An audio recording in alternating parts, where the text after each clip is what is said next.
बार दूसरी बार वही सवाल दूसरी बार सहाबी ने हमारे नबी से पूछा तो हमारे नबी ने फरमाया अम्मी का।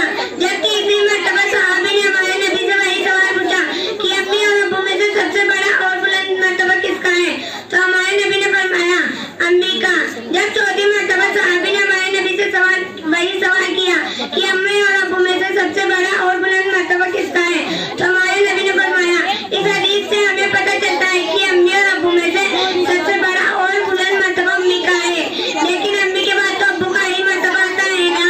तो इससे हमें पता चलता है कि अम्मी और अब्बू हमारी जिंदगी में एक अहम किरदार निभाते हैं।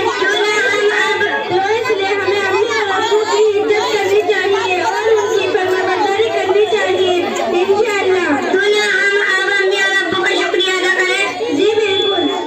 अस्सलामु अलैकुम व रहमतुल्लाहि व बरकातुहू। व अलैकुम अस्सलाम व रहमतुल्लाहि व बरकातुहू।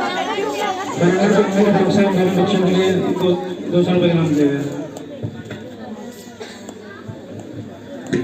माशाअल्लाह। अब मैं तराना माँ बाप के ऊपर तराना पेश करने के लिए दावत स्टेज देता